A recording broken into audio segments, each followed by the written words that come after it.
اللهم صل على سيدنا ومولانا محمد. بسم اللہ الرحمن الرحیم. السلام علیکم ورحمۃ اللہ وبرکاتہ. کیا حال ہے صاحب کا؟ تو جناب صالبہ بیٹھے تھے، فرمایا فلاں کو بلا کے لاؤ. جب بلانے گئے تو رستے میں عورت پہ نظر پڑی. پہلی نظر تو معاف ہے لیکن دوبارہ دیکھ بیٹھے. دوبارہ نظر پڑی تو پریشان ہو گئے. خیال آیا میں نے تو خیانت کیا اپنے نبی پاک سے. حضور نے تو منع کیا یہ کام کرنے سے. اب واپس حضور کے پاس نہیں آئے، جنگل میں چلے گئے. ابن قدامہ نے کتاب التوابین میں اس روایت کو لکھا ہے. کہتے ہیں 40 دن وہ پہاڑوں میں روتے رہے کہ یا اللہ مجھ سے غلطی ہو گئی. کتنے دن؟ اب ہمارا شغل ہے، اس کو لوگ گناہ ہی نہیں سمجھتے. بدنگاہی تو کوئی گناہ ہی نہیں، اب تو یہ شغل ہے. اب تو ہمارے ہاں معاذ اللہ تعالیٰ سیانے بیانے بندے بیچ بیٹھے ہوتے ہیں جب یہ باتیں ہو رہی ہوتی. یہ شغل ہے ہمارا. اب تو ابا کے سامنے بچہ وال پیپر گندی تصویر کا لگایا ہوتا ہے، پر وہ کہتا ہے عمر ہے نا جی، عمر ہے نا جی. مجھے پتہ ہی نہیں ہے کتنا گند کر رہا ہے. یہ تباہ ہو جائے گا روحانی طور پر. اگر یہ گند دیکھنے میں الجھ گیا تو امام شافعی کا فتویٰ ہے جس کی نظر گندی ہوتی ہے اس کا حافظہ کمزور ہوتا ہے، وہ کوئی بڑا کام نہیں کر سکتا. وہ نفسیات کا مریض ہو جاتا ہے جو گندی نظر والا آدمی ہوتا ہے. ہمیں پتہ ہی نہیں کہ ہمارے مسائل اصل میں ہیں کیا. تو 40 دن جنگل میں روتے رہے. 40 دن محبوب سارا کچھ جانتے تھے پر خاموش رہے. حضرت جبریل امین حاضر ہوئے. عرض کی یا رسول اللہ آپ کا وہ غلام رو رہا ہے. رب کہتا اسے بلا لے، میں نے اس کا گناہ معاف کر دیا ہے. نبی پاک صلی اللہ علیہ وسلم نے حضرت مولا علی شیر خدا اور جناب سلمان فارسی کو بھیجا، فرمایا فلاں جگہ لے آؤ. کہتے ہیں جب ہم گئے تو 2 پہاڑوں کے درمیان جناب صالبہ تڑپ کے رو رہے. ہمیں دیکھ کے اور روئے. کہنے لگے علی میرے بارے میں کوئی آیت تو نہیں نازل ہو گئی؟ تو کہا نہیں، چل حضور نے بلایا ہے. کہا اچھا حضور کہتے کیا تھے، فرماتے کیا تھے؟ کہا پتہ نہیں لیکن بلایا ہے. کہتے جب ہمارے ساتھ چلنے لگے مسجد نبوی قریب آئی تو کہنے لگے علی بہت بڑا گناہ کر بیٹھا ہوں، نظریں میلی ہو گئی، وضو نہیں آنکھوں کا، مجھے ڈائریکٹ نہ لے کے جاؤ حضور کے پاس. جب نبی پاک نماز کی نیت باندھ لینا پھر میں جاؤں گا، میں پیچھے کھڑا ہو جاؤں گا حضور کے. میری طبیعت میں حوصلہ نہیں. یہاں تو پتہ نہیں میں کس طرح عشق رسول کا دعویٰ کرتا ہوں ممبر پر بیٹھ کر. اور ہماری یہ میلاد آئے گا تو محفل میلاد میں اس طرح کے دعوے ہوں گے اسٹیج پر کہ علمان والحفیظ. پتہ نہیں کیا کیا لوگ کہہ دیں گے. پتہ نہیں ہم کیا ہیں اور ہم کیا کہہ رہے ہیں. من آنم کے من دانم، پتہ ہی نہیں اور کتنا بڑا دعویٰ کر دیا. کہ میرے اندر طاقت نہیں سامنا کر دے. مولا علی فرماتے ہیں جب حضور نے مغرب کی نماز کی نیت باندھی تو انہوں نے بھی پیچھے نیت باندھ لی. اتفاق کی بات یہ کہ حضور نے پہلی رکعت میں سورہ انفطار پڑھنی شروع کر دی. اذا السماء انفطرت واذا الكواكب انتصرت واذا البحار فجرت. کہتے ہیں جب محبوب اس آیت پہ پہنچے نا کہ یا ایھا الانسان ما غرک بربک الکریم، اے انسان تجھے کس چیز نے دھوکے میں ڈال دیا، حالانکہ تیرا رب تو بڑا ہی کرم کرنے والا ہے. تو کس طرح کسی اور کے دھوکے میں بربک الکریم. اور ضمیر واحد ہے، میں تفسیر پہ نہیں جاتا. کہا تیرا اپنا رب، بربک کا تیرا اپنا رب، تیرا رب تو بڑا کریم ہے، تو پھر بھی کہیں اور چلا گیا. جب یہ آیت سنی تو پیچھے چیخ ماری، بے ہوش ہو کے گر گئے. گھر والے گھر لے گئے. نماز مکمل ہوئی تو حضور نے فرمایا کیا ہوا؟ عرض کی حضور وہ تو رو پڑے تھے، گھر لے گئے. محبوب پیچھے گئے تو بے سدھ پڑے، تیز بخار ہو گیا. نبی کریم سرہانے بیٹھے اور ان کی گردن کو اٹھا کر سر کو گود میں رکھا اور جب بالوں میں دستے مبارک پھیرا تو آنکھیں کھول دی اور جھٹ سے اپنا سر زمین پہ رکھ کے کہنے لگے حضور میں اس قابل نہیں کہ آپ کی گود میں میرا سارا ہے، اس قابل نہیں، بڑا مجرم. تو محبوب نے فرمایا تجھے مبارک ہو، رب نے تجھے معاف کر دیا ہے، اللہ بھی راضی ہے، میں بھی راضی ہوں. اب حضور کے قدموں کے قریب آئے تو کہنے لگے حضور آپ راضی ہیں؟ کہا راضی ہوں. فرمایا پھر میرے لیے دعا کریں، اللہ اسی رضا میں مجھے قبول کر لے. بس یہ بات ہوئی تھی، انہوں نے کلمہ پڑھا تو روح پرواز کر گئی. پرواز میرے بھائی احساس پیدا کر. یاد رکھیں اگر روحانی زندگی صحیح نہیں نہ ہوگی، یاد رکھ لیں کسی کا کوئی نقصان نہیں. سارے سکون سے سو جائیں گے، آپ نہیں سو پائیں گے.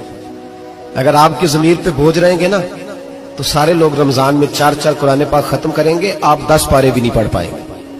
اگر آپ اپنے آپ کو صحیح نہیں کریں گے، روحانی زندگی بحال نہیں ہوگی تو یاد رکھنا بڑا اپنا آپ سارا کچھ سجا کے ظاہراً بڑے پرہیزگار بن کے بھی اپنے ضمیر کی عدالت میں فیصلہ اپنے حق میں نہیں کرا پائیں گے. تجوریوں سے مال بھرا ہوا ہوگا لیکن گھر میں سکون نام کی چیز ڈھونڈنے سے نہیں ملے گی. اس لیے کہ الا بذکر اللہ تطمئن القلوب، اللہ کی ذات سے جڑ جانے سے دل کو سکون ہوتا ہے۔ کیا بہت بڑی سزا نہیں مالک کی کہ انسان سارا کچھ کرے، فارغ ٹائم ہو تو وہ ٹی وی دیکھے؟ کیا بہت بڑی سزا نہیں کہ 3 مہینے کی چھٹیاں بھی اسے ہوں لیکن وہ ایک سپارہ قرآن پاک نہ پڑھ سکے؟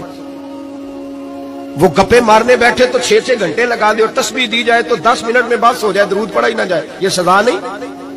کیا یہ کم سزا ہے کہ وہ دنیا دراز پہ گھوم آئے لیکن مسجد میں جائے تو اسے کچھ بنے؟ کیا سزا نہیں؟ اللہ سے معافی مانگے، مل کے اس کی حضور استغفار کریں، باطن کی زندگی آباد کرنے کی کوشش کریں، چھوڑ دیں بن بن کے بیٹھنا، آگے آگے بڑھنا، اپنے آپ کو شمار کرنا۔ ہم تو میلاد کی جلسوں میں بھی بڑی کرسی تلاش کرتے ہیں، ہم تو دینی محفلوں میں بھی کوشش کرتے ہیں کوئی ہمارا نام لے کے، صحیح نام لے کے پکارے کوئی۔ میں میاں چنو میں تھا کل مغرب میں، تو ایک صاحب کہنے لگے ولی کامل۔ میں نے بعد میں ان سے کہا کہ آپ کو پتہ ہے میں کیا ہوں؟ اتنا بڑا دعویٰ میرے حق میں آئندہ نہ آپ کریں، اور مت سمجھے کہ آپ تھوڑے اچھے برے جملے استعمال کریں گے تو میں خوش ہوں گا۔ میں جو ہوں نا، میں اس کے اندر بڑا مطمئن ہوں، میں اس سے آگے نہیں بڑھنا چاہتا۔ پتہ سارا ہے سردار نو کیتیاں دا، پتہ سارا ہے سردار نو کیتیاں دا، ایدہ پردہ چپایا ہی تیرا پلا ہو سی۔ وہ بو علی سینہ سے سنے جی، سنے بو علی سینہ سے کسی نے کہا تھا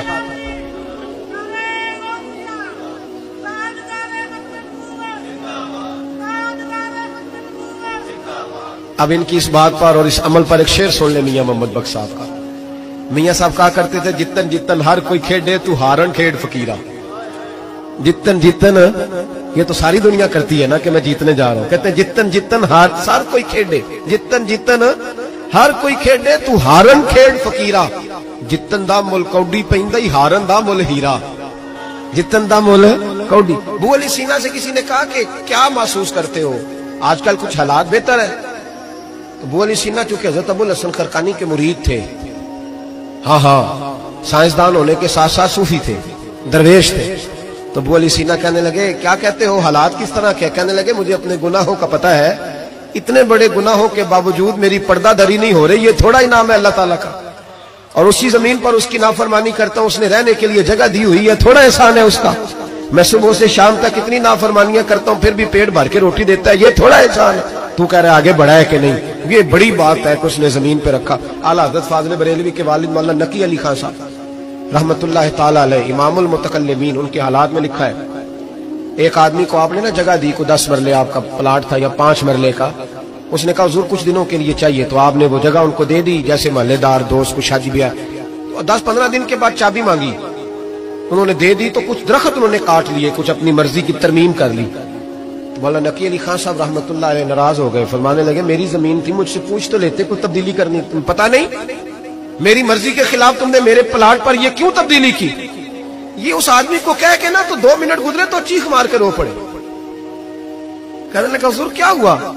فرمانے لگے سوچتا ہوں میری 10 مرلے کی زمین پر میں نے تمہیں اپنی مرضی نہیں کرنے دی، اور میں روز اللہ کی زمین پر اپنی مرضی کرتا ہوں، روز رب کی یہ خیال آ گیا، مانے لگے جاؤ بھائی جاؤ، مجھ سے غلطی ہو گئی، جاؤ۔ یہ سوچ جب پیدا ہوتی ہے پھر بندہ روز نکھرتا ہے، پھر روز وہ غسل کرتا ہے باطن کا، پھر روز ہر جگہ سے اسے نیا سے نیا سبق ملتا ہے۔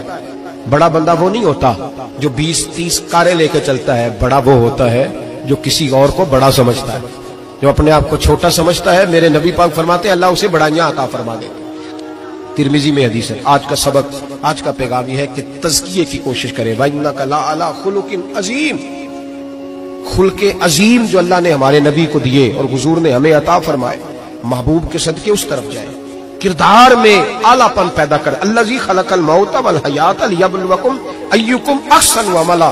اللہ فرماتے ہیں کہ میں نے موت اور حیات اس لیے پیدا کی ہے کہ تمہارے عمل کی کوالٹی چیک کی جائے۔ انڈسٹری میں جب مال بنتا ہے نا تو اس کی کوالٹی چیک کی جاتی ہے، یہ عام ہے، یہ خام ہے، یہ وی آئی پی ہے، یہ وی آئی پی ہے۔ فرمایا الذی خلق الموت والحیات لیبلوکم ایکم احسن عملا، موت اور حیات کوالٹی دیکھنے کے لیے پیدا کی ہے کہ تم میں احسن عمل کون کرتا، اچھا عمل دیکھے کس کا ہے۔ باقی اپنے آپ کو بنانے سنوارنے سے تھوڑا تھوڑا بچیں، ایک قدم تھوڑا پیچھے ہٹیں اپنی ذات کے لیے، تو انشاءاللہ روحانیت کے لیے 11 قدم آپ کے آگے جائیں گے۔ دعا کرتا ہوں جو کچھ میں نے کہا اللہ اسے قبول فرمائے، اور جہاں ہم بھول گئے مالک ہم سے درگزر فرمائے، آمین۔ ہمیشہ مدحت خیر الانام میں گزرے، دعا ہے یہ عمر درود و سلام میں گزرے۔